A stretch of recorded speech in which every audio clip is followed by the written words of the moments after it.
In the autumn of 1944, the Allied war machine in the Pacific was a relentless island-hopping behemoth, grinding its way ever closer to the Japanese homeland. The next great strategic objective, the centerpiece of the entire Pacific theater, was the liberation of the Philippines. It was a campaign of immense scale and symbolic importance, a promise General Douglas MacArthur intended to keep. To secure the eastern flank of this colossal undertaking, to protect the thousands of ships and hundreds of thousands of men under his command, American war planners identified a key piece of strategic terrain, a small coral and jungle island in the Palau chain named Peleliu. Its primary value lay in a large, well-defended airfield. In Japanese hands, this airfield could launch bombers in torpedo planes to wreak havoc on the vulnerable American invasion fleet steaming towards the Philippines. In American hands, it would provide a vital base for fighters to protect that flank, a critical, unsinkable aircraft carrier. The mission, codenamed Operation Stalemate 2, was deemed essential. The task was given to the battle-hardened veterans of the 1st Marine Division, the unit that had already carved its name into history at Guadalcanal and Cape Gloucester. American intelligence, however, had made a catastrophic, almost arrogant error in judgment. Analysts reviewing aerial reconnaissance that showed little in the way of conventional beach defenses predicted a swift, decisive victory. Major General William Rupertus, the division's commander, famously briefed his officers that the operation would be a hard-fought quickie. He confidently forecasted that the island would fall in 4 days, 5 at the most. It was a prediction that would become one of the most tragic miscalculations of the Pacific War, an epitaph written in the blood of thousands of his men. The Americans had failed to understand that the enemy awaiting them on Peleliu was not the same enemy they had faced before. The Japanese High Command had learned from their bloody defeats. The futility of the Banzai charge, the wasteful, fanatical human wave assault against entrenched machine guns, had been recognized as a tactical dead end. A new, far more lethal doctrine had taken its place, a protracted, unforgiving war of attrition. The commander of the Peleliu garrison, Colonel Kunio Nakagawa, was a brilliant and ruthless practitioner of this new form of warfare. He was not a fanatic seeking a glorious death, but a professional soldier tasked with a grim objective.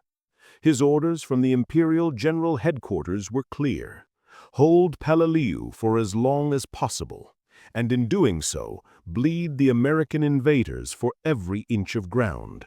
He was to make them pay a price so terrible that it might shake their resolve to continue the war.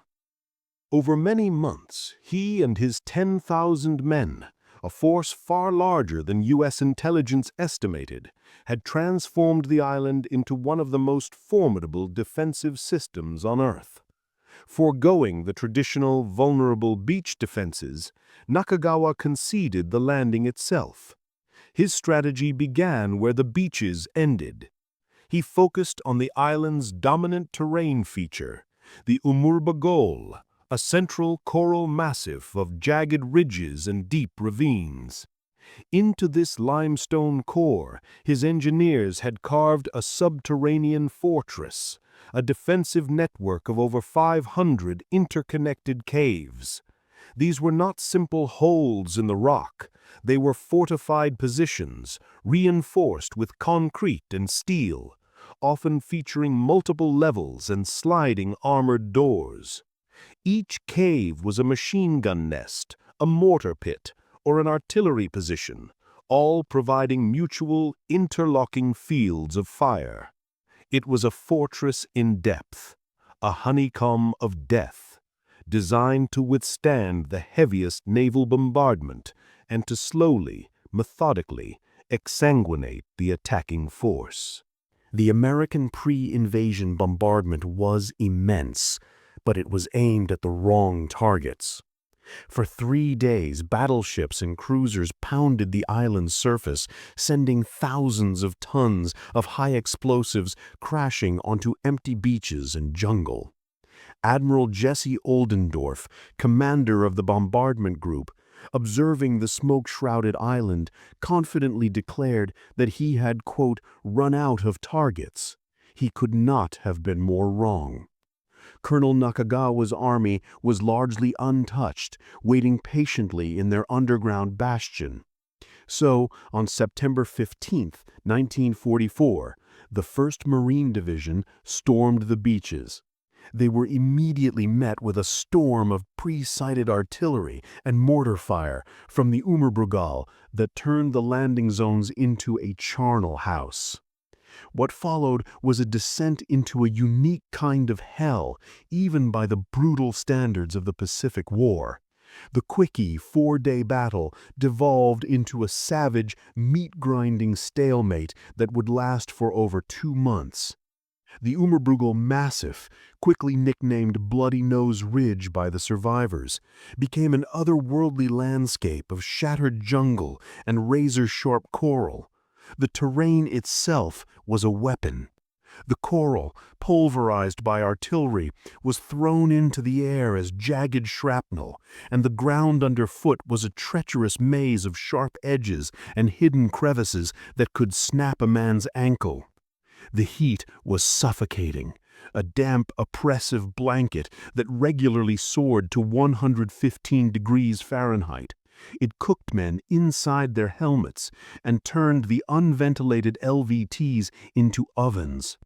Water, the most basic necessity of life, became a precious commodity. Canteens emptied with alarming speed, and dehydration became as great an enemy as the Japanese. Men collapsed from heat stroke, their bodies unable to cope with the physical exertion in the tropical furnace. The fighting was a brutal, intimate affair of cave-by-cave extermination. Progress was measured not in miles or yards, but in individual pillboxes and cave mouths.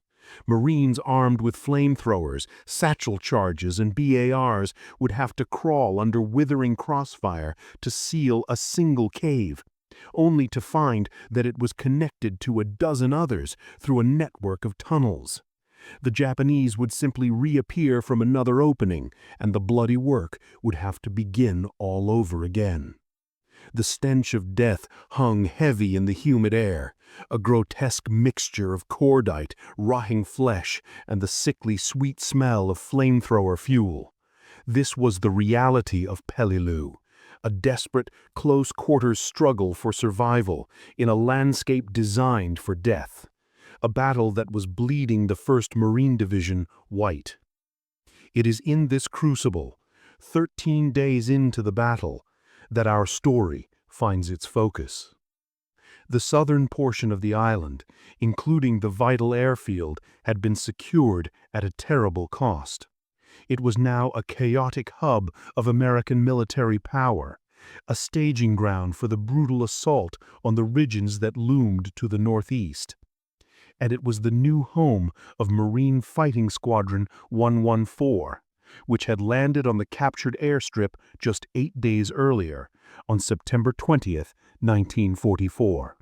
Their commander was Major Robert F. Cowboy Stout, a man who was no stranger to the vicious realities of the Pacific War.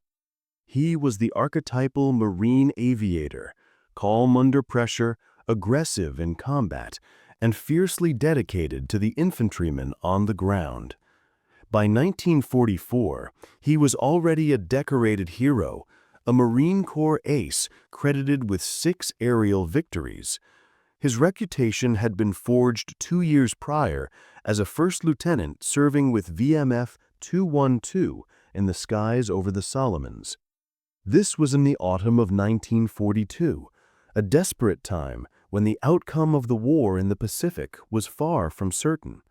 Flying the stubby but rugged Grumman F4F Wildcat, Stout and his fellow pilots were consistently outnumbered and faced one of the most legendary aircraft in history, the Mitsubishi A6M-0. The Zero was a marvel of aeronautical design, incredibly agile, fast climbing, and possessing a phenomenal range. In the hands of the elite, battle-hardened pilots of the Imperial Japanese Navy, it had swept the skies of all opposition in the early days of the war. For a young American pilot and a wildcat, combat against a Zero was a deadly education in tactics and survival. The wildcat could not outturn or outclimb the Zero. To engage it in a traditional turning dogfight was suicide. Survival and victory depended on discipline, teamwork, and exploiting the wildcat's few advantages, its rugged construction, superior armor, and tremendous firepower from its .50 caliber machine guns. American pilots developed tactics like the Tatch Weave, where two wildcats would fly in formation, covering each other's tails and luring the more nimble Zeros into a cone of fire. It was in this unforgiving environment that Stout proved his mettle. Between October 9th and November 6, 1942, he repeatedly flew into the teeth of heavily escorted Japanese bombing raids. The official citation for his Navy Cross speaks of him pressing home numerous attacks against heavily escorted waves of invading bombers, and fighting 4 vigorous fights against tremendous odds. In those chaotic, swirling battles, with aircraft twisting through the tropical skies, Stout had successfully shot down 6 Japanese planes.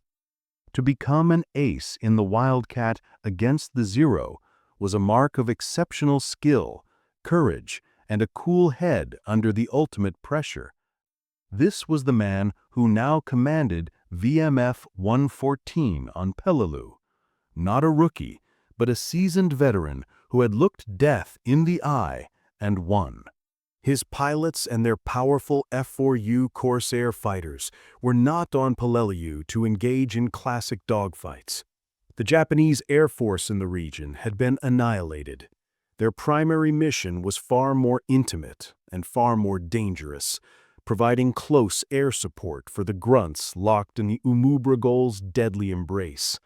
They were the flying artillery, the last resort for the infantrymen, delivering rockets and napalm into the mouths of caves that were impervious to conventional artillery. It was perilous work, requiring them to fly low and slow over an enemy who had turned the ridges into a dense thicket of anti-aircraft fire. The machine these men flew was a legend in its own right. The Vought F4U Corsair was one of the most distinctive and formidable aircraft of the Second World War. Its most iconic feature was its inverted gull wing, a unique design necessitated by the massive 13-foot diameter propeller required by its 2,000-horsepower Pratt & Whitney R2-800 double wasp engine. This engine, a marvel of engineering with 18 cylinders arranged in 2 rows, gave the Corsair exceptional speed and climbing ability, making it more than a match for the later models of the Japanese Zero. But for the ground troops, its most important feature was its armament. Each Corsair carried 6 .50 caliber Browning M2 machine guns, 3 in each wing, loaded with a devastating mix of armor-piercing, incendiary, and tracer rounds. At a combined rate of fire of nearly 5,000 rounds per minute, a strafing Corsair could shred enemy positions, vehicles, and personnel with a terrifying efficiency. The sound it made in a dive, a high-pitched wail caused by air passing through its wing root oil coolers, had earned it a chilling nickname from the Japanese: Whistling Death. On September 28th, a different kind of operation is unfolding, a critical sideshow to the main bloody event. While the bulk of the 1st Marine Division was being bled white on Bloody Nose Ridge, Command had determined it was essential to secure the small islands of Negasabus and Kangaroo, just off Peleliu's northern tip. The enemy was using these islands to infiltrate reinforcements by barge, prolonging the agony of the main battle. The task was given to the 3rd Battalion, 5th Marines. This was a unit that had already been through its own private hell. In the first days of the invasion, they had fought their way ashore on Orange Beach, then pivoted to take part in the brutal fight for the airfield. They had faced down and repelled a desperate last-ditch tank infantry counterattack launched by Colonel Nakagawa himself. They were depleted, exhausted, and a shadow of their former strength. Their combat effectiveness was severely degraded. Now these weary survivors were being asked to conduct a shore-to-shore amphibious assault, a notoriously difficult maneuver, with a force that was perilously under strength. Their success, and indeed their survival, hinged entirely on a perfectly orchestrated symphony of overwhelming fire support. A massive naval bombardment was planned to obliterate the beach defenses, followed by a continuous aerial assault from Major Stout's VMF-114, which would keep the Japanese defenders pinned down until the very moment the Marines' amphibious tractors, the LVTs, hit the sand. It was a solid plan, but on Peleliu, plans had a habit of dissolving into blood and chaos. The tension on the Peleliu shoreline is palpable. The engines of the amphibian tractors cough to life, a chorus of grinding gears and billowing exhaust fumes. Inside the steel hulls of the LVTs, the men of the 3rd Battalion 5th Marines sit in grim silence. They are veterans of this savage new form of warfare, their faces etched with the fatigue and fatalism of men who have stared into the abyss. They check their weapons, adjust their gear, their knuckles white as they grip the cold steel of their rifles. Every man knows what awaits them across the narrow channel of water. A fortified beach, an entrenched enemy, and the high probability of a violent death. Their only comfort is the thunderous roar of the American naval guns offshore. For the last several minutes, cruisers and destroyers have been pounding the beaches of Nagesabus, sending massive geysers of sand, coral, and smoke into the sky. It is a terrifying yet reassuring sound, the voice of American industrial might promising to pave their way to the beach. High above, Major Stout leads VMF-114 into position. The gull-winged Corsairs, laden with ammunition, circle like hawks, their pilots watching the drama unfold below. Their orders are clear. As the naval bombardment lifts, they are to immediately roll in, strafing the beach defenses in a continuous, uninterrupted assault. They are the final critical link in the chain of fire support, the steel umbrella that will shield the landing force during its most vulnerable moments. The signal is given. The LVTs lurch forward, churning out of their staging areas and into the turquoise water, their blunt prows pushing wakes as they begin the slow, deliberate crawl toward Nagesabus. The Marines brace themselves. The naval bombardment reaches a deafening crescendo. And then silence. A sudden, horrifying, and premature quiet descends on the battlefield. The great guns of the fleet fall silent far too soon. A critical miscalculation in timing, a fatal error in communication has occurred. For the Marines in the LVTs, now halfway to the beach and completely exposed, the silence is more terrifying than the loudest explosion. It is the sound of their own vulnerability. It means the Japanese defenders, hunkered down in their bunkers and trenches, are no longer being suppressed. It means they are climbing back to their machine guns, sighting their mortars, and preparing to slaughter the approaching Americans in the water. A wave of alarm, a cold knot of fear spreads through the assault force.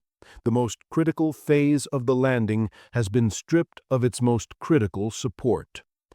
The meticulously planned symphony of destruction has fallen apart, leaving only the discordant notes of grinding tractor engines and the frantic beating of hearts. In the cockpit of his Corsair, Major Robert Stout sees the situation instantly.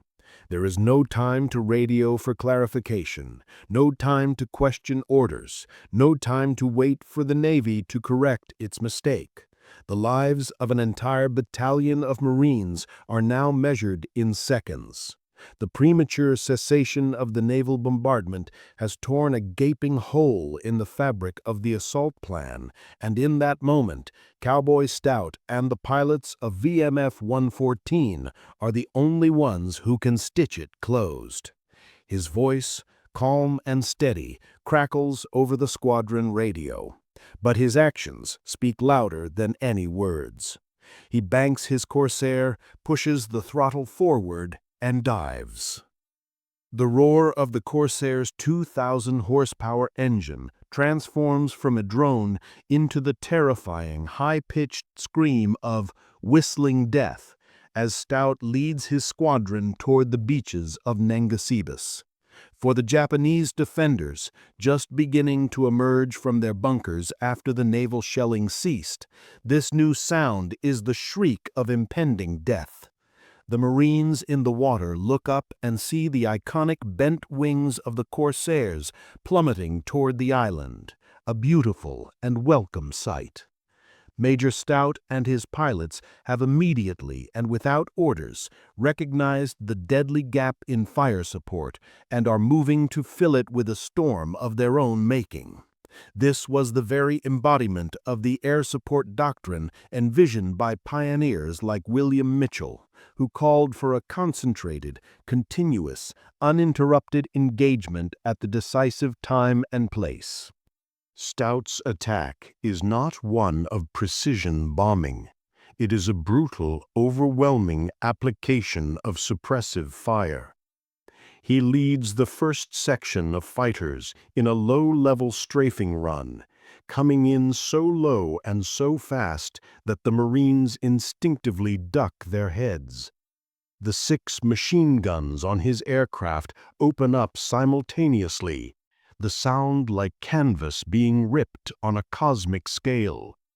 A stream of tracers, every 5th round glowing red, lashes across the beach, stitching a deadly line through the Japanese positions. Sand erupts, palm trees are shredded into splinters, and the air is filled with the angry buzz of ricocheting half-inch slugs. The pilots of VMF-114 are masters of their craft. They follow their commander's lead, one section after another rolling in for their attack runs.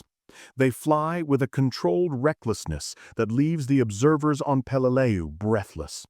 The Corsairs are so low, their wingtips seemingly skimming the waves, that one Marine would later remark he expected to see them shoot each other down by their ricochets. They press their attacks with a ferocity born of the knowledge that every second their guns are firing is another second the Japanese machine gunners are not. The purpose of this relentless assault is as much psychological as it is physical. The sheer volume and violence of the strafing is designed to intimidate, to terrorize, to force every enemy soldier to keep his head down. According to the foundational doctrines of air support, the morale effect of such attacks is often disproportionate to the material destruction, shaking the will of troops to resist. VMF-114 is putting that theory into violent, effective practice. They maintain this furious, low-level ballet of destruction with painstaking precision. As one section of Corsairs pulls up and away from the beach, another is already rolling in, ensuring there is not a single moment of respite for the defenders. They are a perfectly synchronized machine of aerial suppression, an unbroken chain of fire that blankets the entire landing zone. Stout and his men continue this relentless assault as the LVTs churn closer and closer to the shore. They hold their fire only at the last possible second, pulling up from their strafing runs when the lead amphibious tractors are a mere 30 yards from the beach. The timing is perfect. The Marines are upon the defenders before the Japanese can recover from the shock and awe of the aerial onslaught. The ramps of the LVTs slam down onto the sand, and the men of the 3rd Battalion 5th Marines charge ashore. They are met not with a coordinated wall of machine gun fire, but with a stunned and disorganized defense. The Japanese soldiers who survived the strafing are still dazed, their positions shattered, their morale broken by the non-stop aerial attack. The landing is a success. In one of the most remarkable feats of the Peleliu campaign, the entire battalion gets ashore without a single casualty. The decisive, lightning-fast action of Major Stout and VMF-114 has turned a potential catastrophe into a textbook victory. They had seen the plan fail, and in the space of a heartbeat, rewrote it in the sky with smoke, steel, and courage. The immediate aftermath of the Nexibus landing stands in stark contrast to the bloody stalemate on Peleliu proper. Thanks to the overwhelming and perfectly timed air support from VMF-114, the 3rd Battalion 5th Marines consolidated their beachhead with astonishing speed. The Japanese defenders, who should have been able to pour devastating fire into the approaching LVTs, were instead thrown into chaos, unable to mount an effective resistance. The momentum was entirely with the Marines.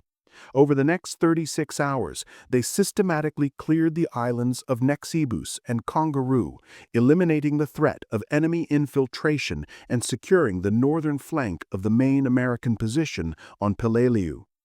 The statistics of the operation tell a story of incredible efficiency, a story made possible by the actions of Stout's pilots. The seizure of Nexibus would be deemed the most cost-effective single-battalion operation of the entire bloody Peleliu campaign.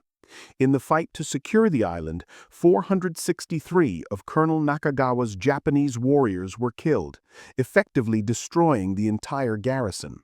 American casualties, in stark contrast, numbered only 48. This lopsided outcome was a direct result of that critical moment when the naval bombardment lifted and VMF-114 filled the void. By keeping the defenders suppressed, they allowed the Marines to get ashore and gain a foothold without being cut down on the beaches, saving countless lives and ensuring the rapid success of the mission. The strategic impact was significant. Securing Nexibus terminated the enemy's ability to reinforce the now isolated Japanese forces fighting to the death in the central Umurbrogol pocket. While the main battle would continue to rage with horrific intensity for another 2 months, the threat from the north was eliminated. Major Robert Cowboy Stout had once again proven his extraordinary capabilities as a combat leader.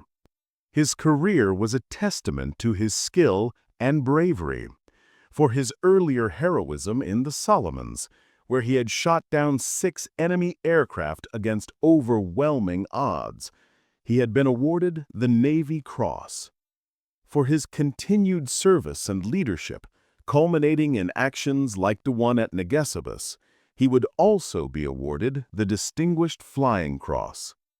He was the epitome of a Marine aviator, an officer whose courage was matched only by his tactical acumen. But the story of Major Stout does not end with a return to a quiet civilian life after the war. The romanticized myths of combat often feature heroes who perform impossible deeds and then return home to fade into obscurity. The reality of war is often far more cruel and unforgiving. The campaign for the Palaus was officially declared secure in November 1944, but the fighting did not stop. Mopping up operations and the neutralization of bypassed Japanese garrisons on nearby islands continued for months. Marine Aircraft Group 11, based at the captured Peleliu airfield, continued to fly missions, attacking Japanese positions in Koror and Bab el-Thwab. The war was still very real and very dangerous. On March 4, 1945, nearly 6 months after his squadron's heroic action at Nexibus, Major Robert F. Cowboy Stout was flying another combat mission. The details of that final flight are lost in the fog of war, but the outcome is recorded in the cold, hard ledger of combat casualties. Major Stout was killed in action. He became a late casualty of a campaign that had already claimed far too many. He did not survive to see the final victory he had fought so hard to achieve. The legacy of Major Robert Stout is not found in a single sensational and fictionalized solo mission. It is found in the documented reality of his service. He was a leader who inspired his men, an ace who mastered the art of aerial combat, and a tactician who understood the critical importance of supporting the infantryman on the ground. His true story is one of consistent valor, from the desperate dogfights over the Solomons to the life-saving strafing runs at Nagesabus. His decisive action on September 28, 1944, was not an act of rogue defiance, but one of supreme battlefield awareness and unwavering commitment to his fellow Marines. In that critical moment, when a flawed plan threatened to become a massacre, he and his pilots did not hesitate. They saw their duty and executed it flawlessly, saving an entire battalion and reminding us that the greatest acts of heroism are often not born of grand strategy, but of the quick, courageous, and selfless decisions made by leaders in the heart of the storm. He fought not for medals or glory, but for the men on the ground and in the air beside him. And in the end, he gave his life for the cause. That is the true and far more powerful story of Cowboy Stout.